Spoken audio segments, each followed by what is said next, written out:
हर हर शंभू। बोलिए भोलेनाथ की जय हो। आज हम करेंगे श्रावण मास महात्म का 16वां अध्याय। भक्तों, अगर आपने मेरा चैनल सब्सक्राइब नहीं किया है तो चैनल सब्सक्राइब कर लें और बेल आइकन प्रेस कर लें। तो चलिए शुरू करते हैं आज शीतला सप्तमी व्रत कथा। भगवान श्री सदाशिव ने कहा, हे सनत कुमार, अब मैं शीतला सप्तमी व्रत की कथा सुनाऊंगा। मनुष्य को चाहिए कि श्रावण मास के शुक्ल पक्ष की सप्तमी के दिन व्रत रखे। पहले दीवार पर बावली अंकित करके बाद में उसमें अशरीरी संज्ञक दिव्य स्वरूपधारी 7 जल देवता अंकित करें। 2 लड़कों के साथ पुरुष यंत्र संहिता नारी, 1 घोड़ा बैल नरवाहन सहित पालकी अंकित करे। 16 उपचार द्वारा जल देवी की अर्चना कर ककड़ी, दही, भात का नैवेद्य समर्पित करे। नैवेद्य पदार्थों को वामन ब्राह्मणों को देना चाहिए। इस प्रकार 7 वर्ष तक व्रत करके प्रति वर्ष 7 सौभाग्यवतियों को भोजन करवाकर उद्यापन करना चाहिए। एक सोने के पात्र में 7 जल देवों की प्रतिमाएं रखकर पहले दिन अपने लड़के के साथ उन प्रतिमाओं का भक्ति पूर्वक अर्चन करना चाहिए।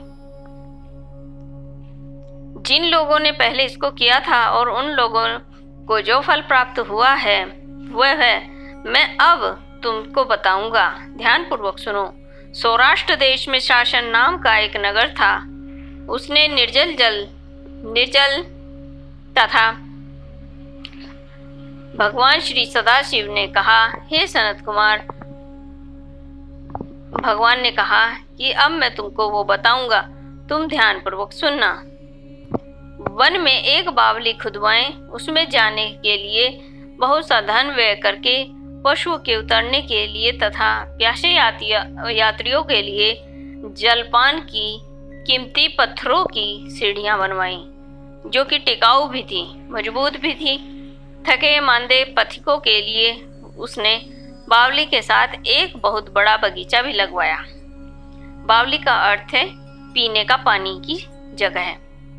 मगर हुआ यह कि उस बावली में एक बूंद भी पानी न मिला।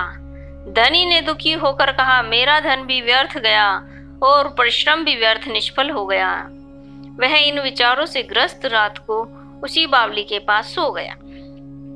रात को क्या हुआ कि स्वप्न में जल देवों ने आकर कहा, हे धनद, हमसे तुम जल निकालने का उपाय सुनो। यदि तुम हमारे निमित्त अपने पौत्र की सादर बलि दो तो वह बावली उसी समय जल से भर जाएगी। धनिक यह स्वप्न देखकर अपने घर आया और उसने अपने धर्म से तत्पर होने के कारण पुत्र द्राविण से अपने स्वप्न का सारा हाल बता दिया। कहा, पिताजी, मेरे और मेरे पुत्र के भी आप जन्मदाता हैं। इसके लिए अलावा वह धर्म का कार्य भी है। इसमें भला सोचने की क्या बात है। वास्तव में धर्म तो स्थायी रहता है और पुत्र के भी आप जन्मदाता हैं। इसके अलावा यह धर्म कार्य है, इसमें सोचने की क्या देरी है। और पुत्र आदि तो सब नाशवान होते हैं, धर्म तो स्थायी रहता है। अल्प मूल्य से किसी बड़ी वस्तु की प्राप्ति एक कठिन कार्य है। मेरे शीतांशु और चंडांशु 2 लड़के हैं। आप बिना सोचे विचार करें मेरे बड़े लड़के शीतांशु की बलि दे दिया।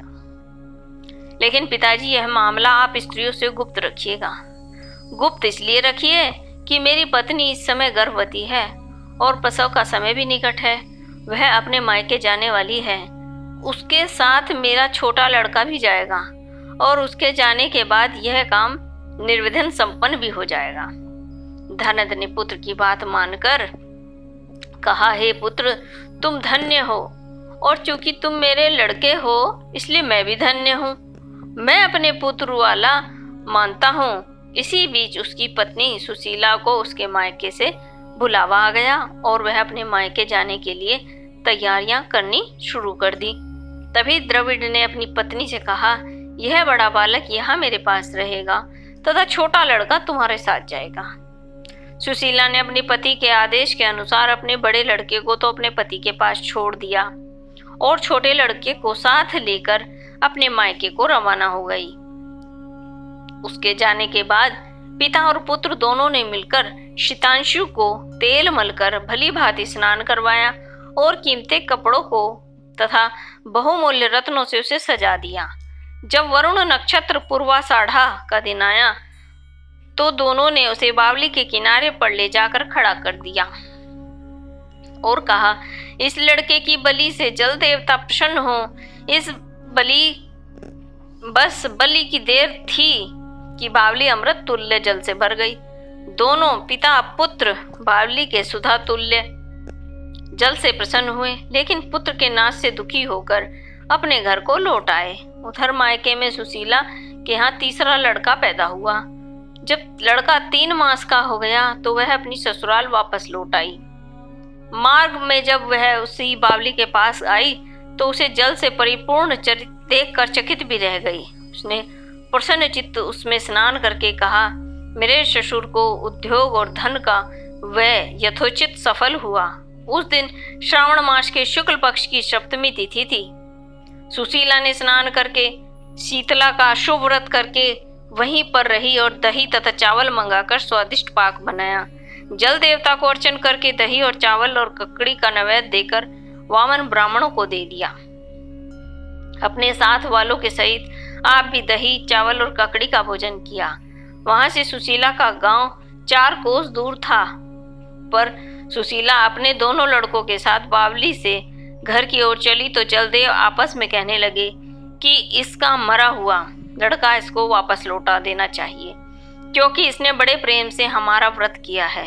उन्होंने सुशीला का मृत पुत्र जल से बाहर निकाल दिया और उसे विदा कर दिया। अब लड़का पालकी के पीछे पीछे माताजी माताजी माताजी कहता हुआ दौड़ा। अपने लड़के की आवाज़ सुनकर सुशीला ने पीछे मुड़कर देखा। वह उसको देखकर चकित रह गई और गोद में बिठाकर उसका सिर सूंघने लगी, लेकिन उसने लड़के से कुछ नहीं पूछा। सोचा, यदि इससे कुछ पूछूंगी तो ये डर जाएगा। वह सोचने लगी कि इसने जो बहुमूल्य गहने पहन रखे हैं, यदि इसे चोर ले जाते तो अगर इसको घर में से पिशाच पकड़ लेकर लाए होते तो वह भला इसे छोड़ते कैसे, और इसकी जुदाई के कारण घर वालों को न जाने क्या क्या हाल हुआ होगा। बस इसी प्रकार सोचते सोचते सोचते उसका घर भी आ गया। उसके आने का समाचार सुनकर पिता पुत्र दोनों सोचने लगे कि सुशीला अब हमें क्या कहेगी और हम उसे क्या उत्तर देंगे। वे भी इस बात को सोचकर परेशान थे। इसी बीच में अपने तीनों लड़कों सहित सुशीला मकान के भीतर पहुंच गई। ससुर चकित होकर तथा उसके साथ ही प्रसन्न यह व्रत को किया था, मेरे आज 2 मास बीत चुके हैं, तुमने इसे दोबारा कैसे प्राप्त किया? तथा बावली भी जल से पूर्ण हो गई है।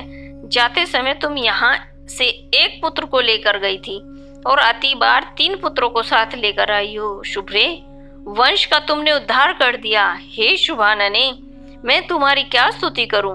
इस प्रकार उसके ससुर ने प्रशंसा की और पति ने प्यार भरी नजरों से उसकी तरफ देखा। सास ने भी उसकी स्तुति की। उसने प्रसन्न होकर कहा, यह सब सुमार्ग का पुण्य फल है। वह इस संसार में मनोमिलषित भोग भोगकर परमानंदित हुए। हे तात, तुमसे मैंने यह शीतला शपथमी व्रत कहा है।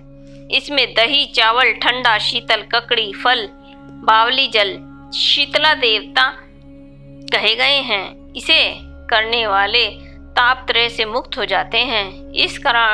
इसी कारण श्रावण मास की शुक्ल पक्ष की सप्तमी का नाम यथार्थ सप्तमी हुआ है। बोलो शंकर भगवान की जय।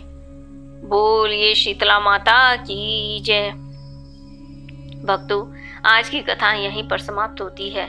आगे की कथा हम 18वें अध्याय में करेंगे। तब तक के लिए आप सभी को मेरा प्यार भरा नमस्कार। अगर आप सभी ने मेरा चैनल सब्सक्राइब किया है तो आपको ऐसे ही कथाएं आगे भी सुनने को मिलती रहेंगी। धन्यवाद।